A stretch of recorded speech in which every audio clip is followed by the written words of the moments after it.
The gentlelady from North Carolina, Ms. Ellmers. Thank you, Mr. Chairman, and thank you, Secretary Geithner, for being here today.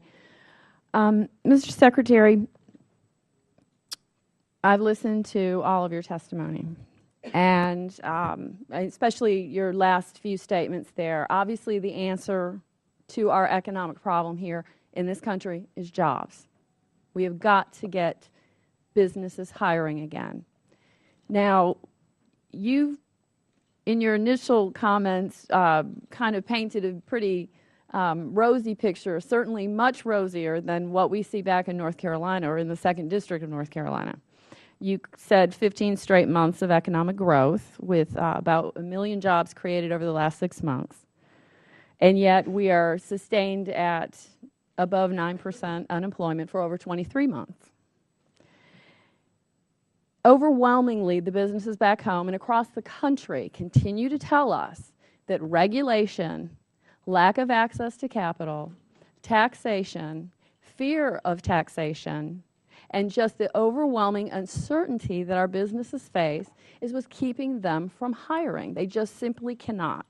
They have cut everything they can cut. Our households have cut everything that we can cut. And yet, we're talking about doing some things in the future. Right now, we're at a standstill with the lending. We have no guarantee, and you, as you have stated, you have no ability to tell us when that will occur, especially with the small business loan program. Looking into the future, you are supporting the idea of taxation, increasing taxes on those who make $250,000 or more. Those are our business owners. Those are— They're 3% of your business owners. 3%. 3% of your small businesses. 64% of small businesses, 64% of jobs that are created in this country are for the small businesses. No, that's right. I agree with that. But just to put it in perspective, and it's important to recognize why are we doing this. You know, our deficits are 10% of GDP, higher than they've been since any time in the post-war period, really. We have a big hole to dig out of, and we have to figure out how to do that in a way that's balanced, good for growth, fair to people as a whole. We're not doing it because we want to do it. We're doing it because if we don't do it, then again, I have to go out and borrow $1 trillion over the next 10 years to finance those tax benefits for the top 2%, and I don't think I can justify doing that. And if we were to cut spending by that magnitude to do it, you'd be putting a huge additional burden on the economy, probably greater negative economic impact than that modest change in revenues. So that's why. What is the goal of the tax? You stated it's only 3%. Only 3% of small businesses. What is the goal then in increasing the taxes? Well, no, the goal is that, and I know you and your colleagues understand this and you care about it deeply. We are living with unsustainable deficits. Yes.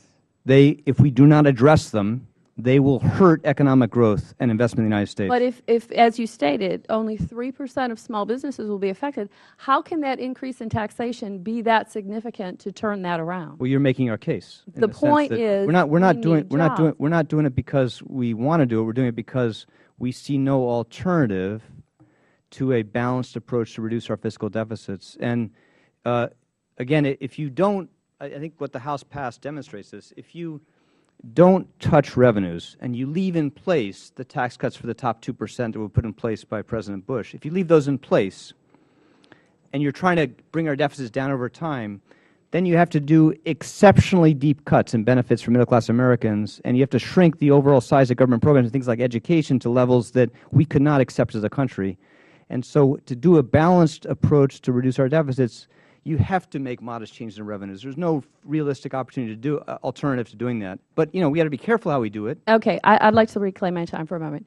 We all agree jobs are the answer, and yet you are willing and more than capable of putting that excessive burden, which we already know from our small business owners, is the issue.